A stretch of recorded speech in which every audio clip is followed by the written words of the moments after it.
Personagens que mergulham fundo em suas obsessões são um prato cheio para documentaristas. Hoje nós vamos conversar com as diretoras de 2 curtas sobre a intimidade de artistas pouco convencionais. Beth Formagini, autora de Angeli, 24 Horas, sobre o famoso cartunista paulistano, e Luciana Cavalcante, diretora de Serguei Íntimo, sobre o músico Serguei. O que há por trás do criador de personagens marcantes e do roqueiro octogenário transformado em personagem?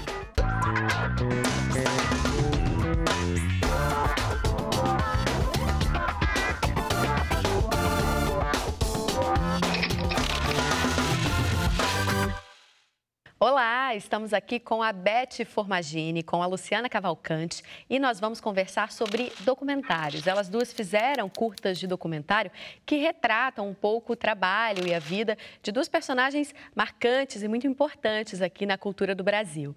Eu queria saber primeiro como que foi a construção dessa relação com essas personagens que vocês retrataram nesses filmes, né? O Angeli e o Serguei. Eu comecei a construir a minha relação com a Angeli nos anos 70, porque desde os anos 70, 75 mais ou menos, o Angeli, ele colabora, né, com a Folha de São Paulo, fazendo tirinhas diárias.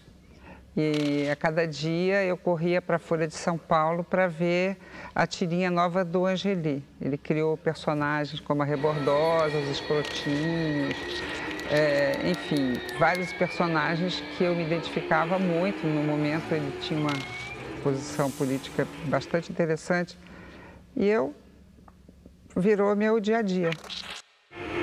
Uma vez eu vi aquele filme Paris, Texas, que tem um cara que vai andando, e ele só entra num lugar, põe gelo na cara para tirar o calor e vai andando. Eu pensei, eu sou meio isso aí. Só que eu fico sentado, mas a minha trajetória é reta. Eu não tenho saída, não tenho atalhos. Eu vou indo, reto, né? É lógico que certezas às vezes se dissipam no ar também, né? Eu mudo de ideia, né? Eu faço questão, em alguns momentos, de mudar de ideia.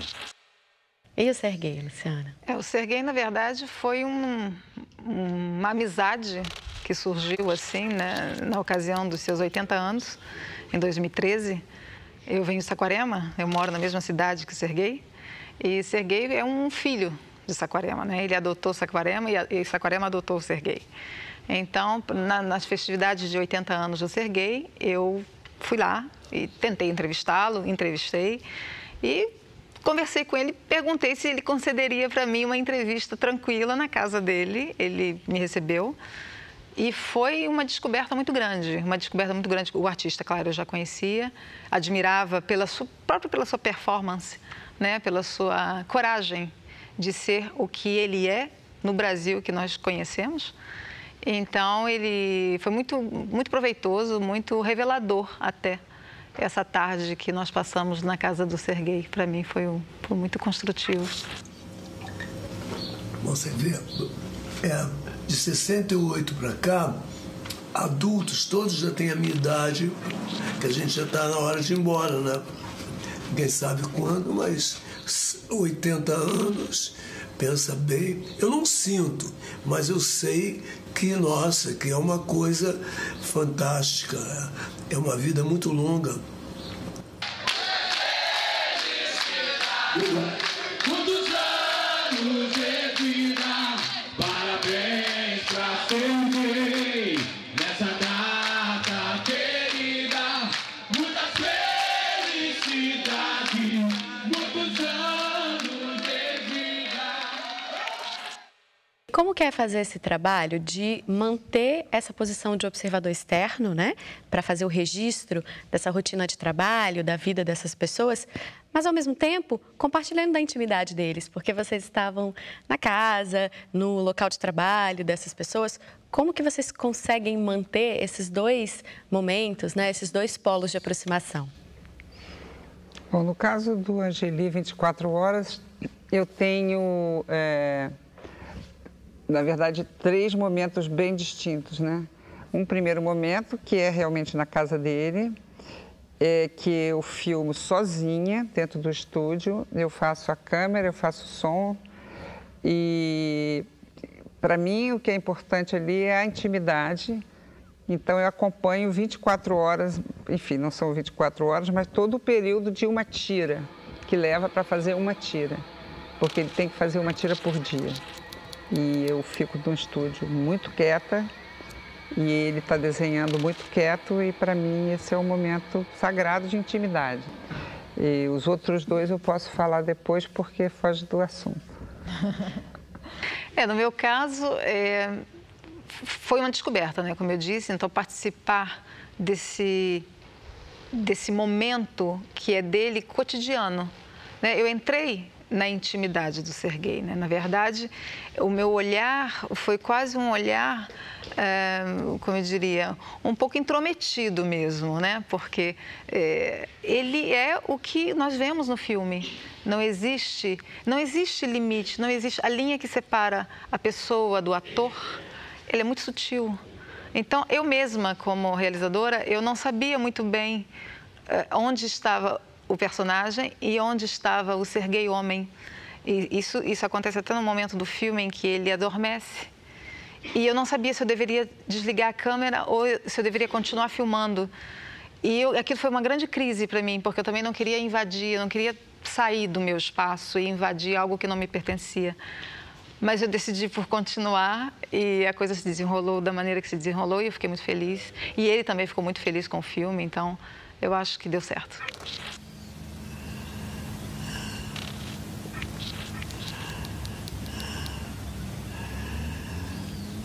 Assim, às vezes eu durmo, eu estou assim, dando uma entrevista numa coisa, ou falando com alguém, e de repente eu adormeço assim. Talvez seja da idade mesmo, cronológica, né?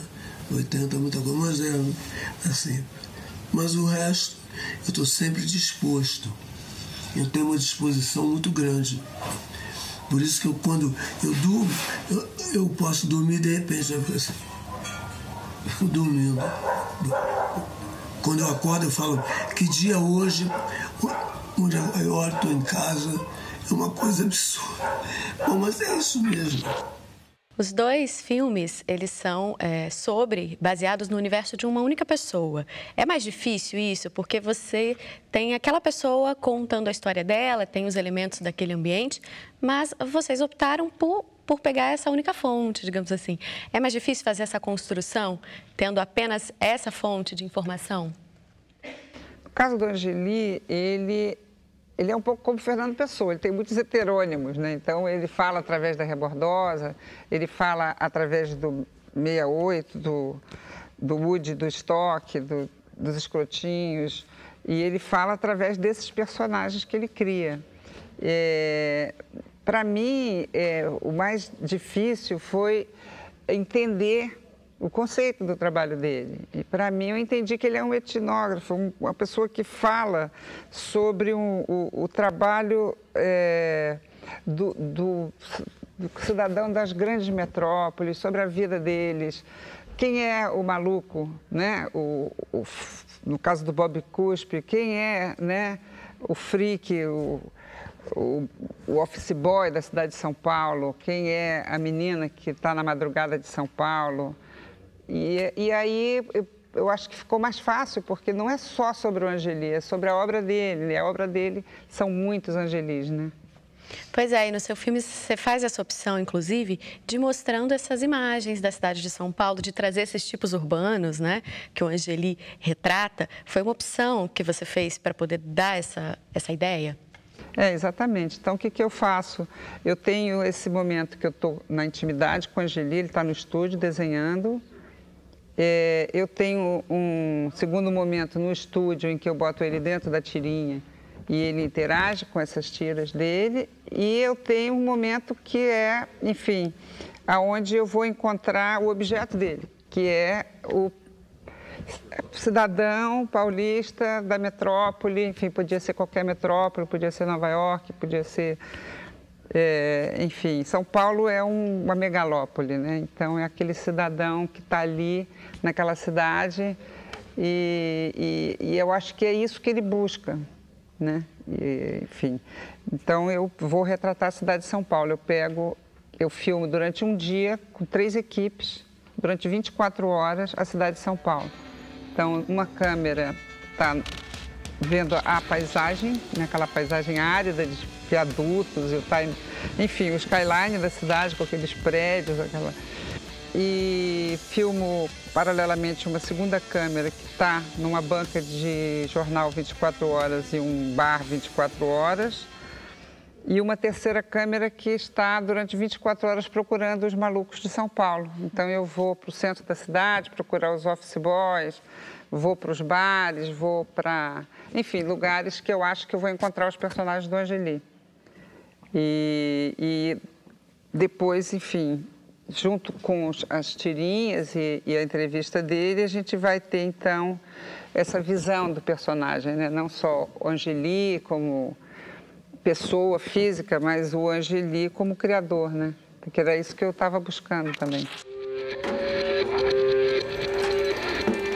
Minha família toda de trabalhador braçal. Pau, pau, pau.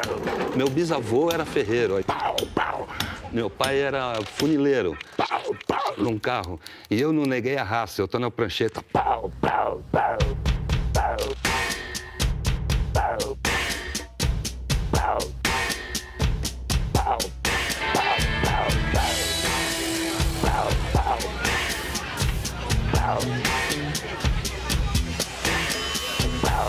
pau.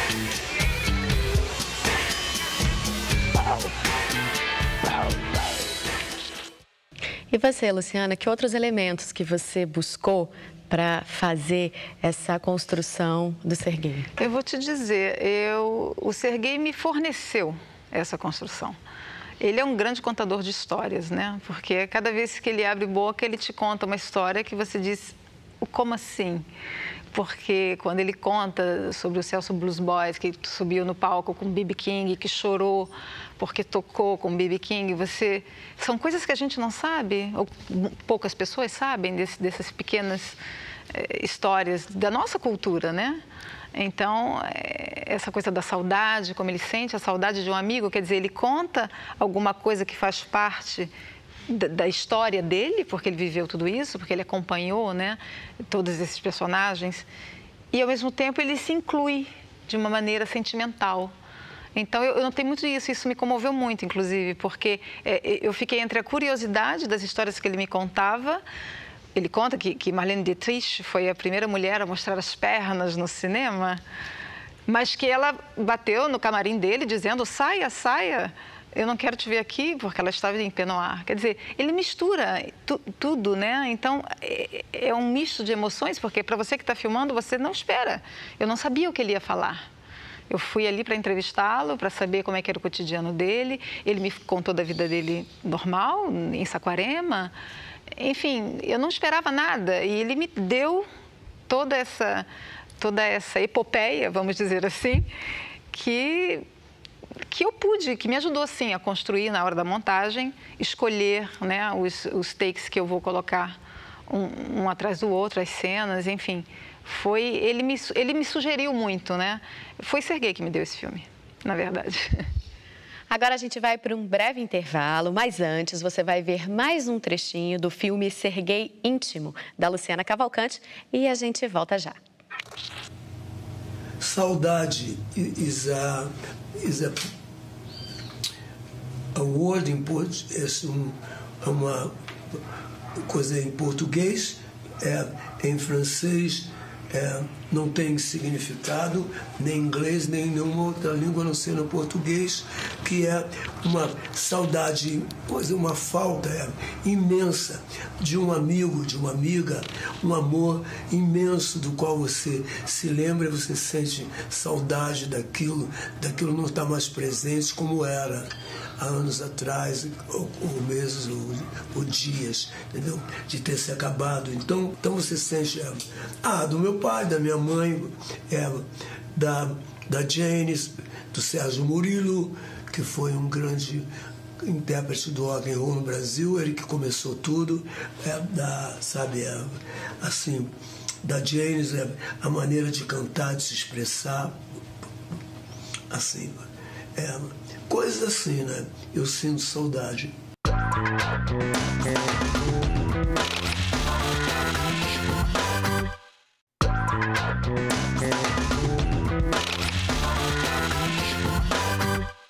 Estamos de volta com o Curta em Cena e a gente continua conversando com a Beth Formagini e a Luciana Cavalcante, que são diretoras de 2 documentários brasileiros.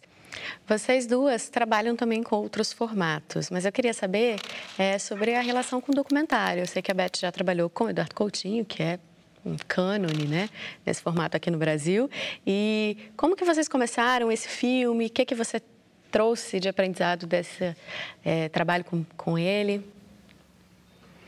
Nossa, eu aprendi tudo com o Coutinho, né? Eu faço um cinema muito diferente do dele, mas eu acho que o Coutinho, ele ensina muito sobre ética, sobre relação com o outro, né? Ele é um cinema de afeto, né? Um cinema em que o outro, né? Ele quer conhecer alguém muito diferente dele e alguém que também tem... Enfim, ele está falando dele quando ele mostra esses personagens. É um cinema de personagens, de relação, né? Por isso que eu falo de afeto, porque ele... E essa relação, para mim, é o que importa também no documentário. Eu acho que a qualidade dessa relação também é a qualidade do documentário. E é isso que eu aprendi. Um cara que sabe ouvir, que escuta e com uma atenção, aquela pessoa que está na frente dele é a pessoa mais importante do mundo naquele momento. E é uma pessoa que não julga, que...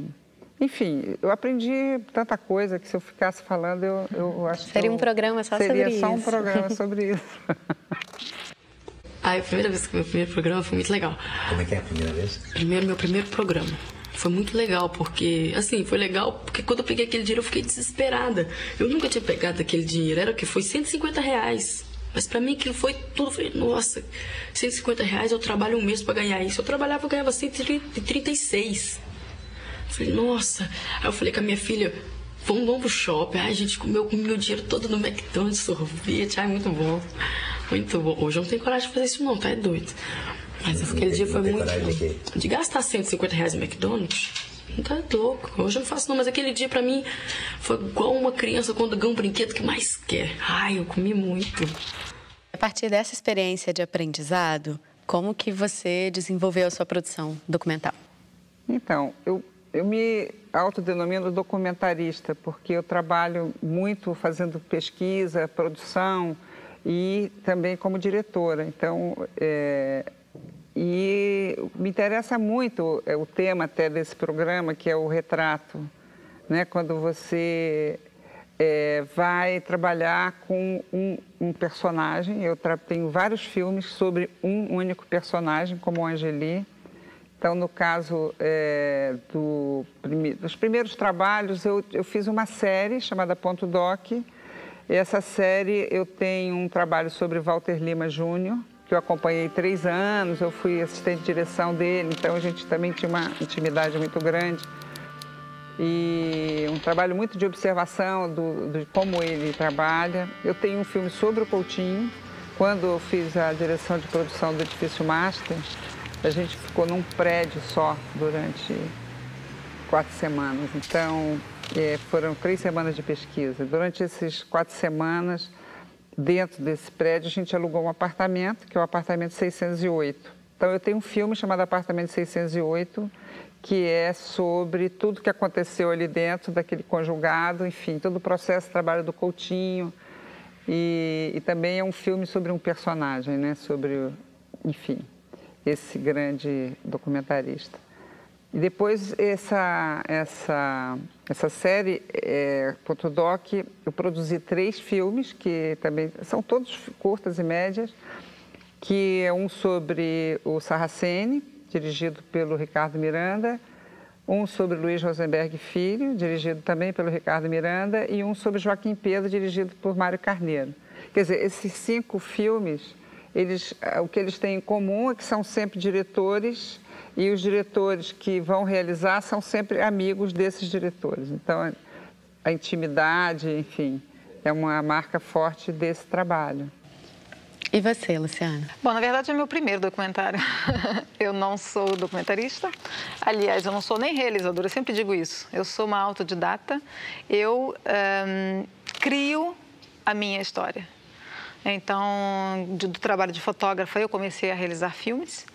Entrei, né, no circuito, vamos dizer assim, né, porque eu não morava no Brasil. Então, fora do Brasil, entrei num circuito cinematográfico e comecei a fazer filmes. Alguma coisa que me encantou, alguma coisa que me deu realmente uma emoção maior do que todas as outras e continuo fazendo. Então, o documentário é o meu primeiro, vamos dizer. Eu não sou uma grande pesquisadora como a Beth, né? Ao contrário, eu tenho uma câmera na mão e nada na cabeça. Vamos ver o que vai acontecer e daquilo que acontecer, eu vou criar a história. Então, a história se apresenta aos meus olhos, né? Até mesmo na minha criação de ficção, eu tenho, claro, uma base, eu faço um roteiro, né? Obviamente. Eu até, para fazer a decupagem, eu me sinto um pouco restrita, né? Porque eu gosto de tudo muito livre. E depois, na hora da montagem, na hora da edição, é que a história se apresenta para mim e eu vou escolhendo a história, eu vou interpretar essa história. Então, é uma abordagem um pouco louca, talvez, né? Mas talvez por eu não ter feito escola de cinema, essa foi a maneira que eu encontrei de me comunicar com a arte, né, com o cinema. E até agora tem dado bons resultados. Então, por enquanto, eu continuo. Então, como documentarista, é a minha primeira experiência, bastante positiva, né? Comecei também com o pé direito, porque Serguei é um grande personagem.